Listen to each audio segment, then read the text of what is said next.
আগের ব্লগেতে দেখেছো মৌসুমী আইল্যান্ড থেকে বেরিয়ে পড়েছি আমরা নেক্সট ডেস্টিনেশনের জন্য। দেখি নন্টি পাখি কেমন লাগছে। ওরে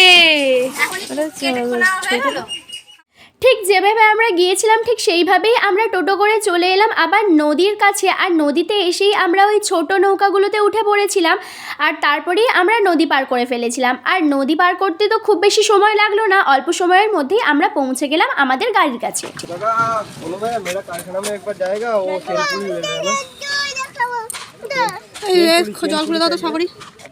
তারপরে আমরা সবাই উঠে বললাম রাজীব দাদার গাড়িতে আর গাড়ি করে চলে এলাম আমাদের পরবর্তী ডেস্টিনেশনে। আর ওখানে আসার পরেই তো রাস্তায় আমার ভীষণ গা গোলাচ্ছিল, তাই আমরা বসে পড়েছিলাম একটা জায়গায়। আর তারপরেই আমরা চলে গেলাম আমাদের হোটেলে।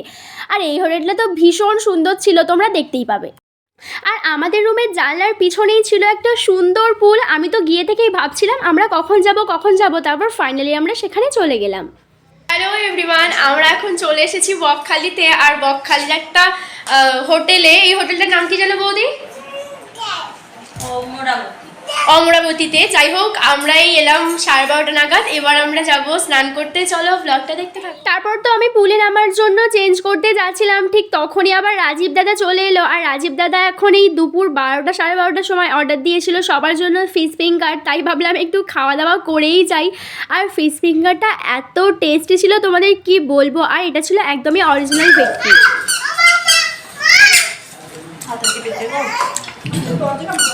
তুই এখানে গাড়িতে সব জায়গাতে তোর হচ্ছে মাছ মাছ খা জুজু খা এরা সবাই খাচ্ছে খা ডোডো দাদা খাবে খা। আর তারপরেই খাওয়া দাওয়া পর্ব সেরেই আমরা চলে গিয়েছিলাম সবাই মিলে পুলের সাইডে। আর আমাদের থেকেও বেশি এক্সাইটেড ছিল আমাদের সাথে দুটো ছোট্ট পুচকে ছিল, তারা তো ভীষণ এনজয় করেছে পুলের মধ্যে, তোমরা বুঝতেই পারবে দেখে ভিডিওগুলো। আর ওখানে যাওয়ার আগে আবার আমার জুতোও ছিঁড়ে গেছিলো, কি আর বলবো তোমাদের দুঃখের কথা। এইদিকে তো আমি বৌদিরা সবাই মিলে ভীষণ এক্সাইটেড ছিলাম পুলে নামার জন্য। আর ওইদিকে তো আমাদের রাজীব দাদা ফোন ঘেটেই চলেছে। আর এইদিকে তো স্বামী স্ত্রী দুজনেই ফোন ঘাঁটতে ব্যস্ত, তোমরা দেখতেই পারছো। আর এইদিকে তো ডোডো পাখি জল খেটেই চলেছে। এত কিছু দেখার পর অনেক বিবেচনা করে আমি ভাবলাম আমারই এবার পুলে নেমে পড়া উচিত, তাই আমি সানগ্লাসটা খুলে একটু ক্যাট মারতে মারতে পুলে নামার চেষ্টা করলাম। আর পুলে নামার সময় যে কি ঠান্ডা ছিল জলটা, তোমাদের কি বলবো।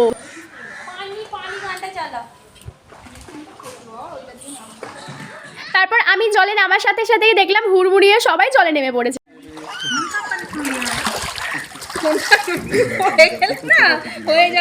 পড়ে গেলে নতুন হবে,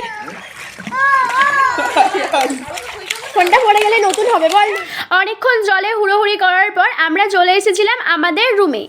আর এসেই তো দেখি ডোডো পাখি এখানে ফোন দেখছে, তাই আমি ডোডো পাখিকে কোলে নিয়ে চলে গেলাম আমরা খাবার জায়গায়, মানে এখানে একটা রেস্টুরেন্ট আছে সেখানে। আর এখানের খাবার দাবার তো ভীষণ সুন্দর ছিল, তোমাদের আর কি বলবো।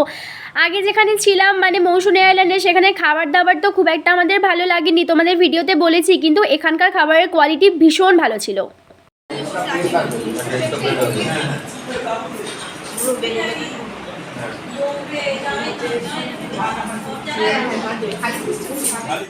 আমরা অর্ডার করেছিলাম 5টা ভেজ থালি আর তার সাথে আলাদা করে চিকেন কষা। আর এখানে তো ভেজ থালিতে দিয়েছিল ভাত, মুগের ডাল, আলু ভাজা, বেগুন ভাজা আর চাটনি পাঁপড়। আর চিকেন কারিটাতে অর্ডার করেছিলাম বলেই দিলাম।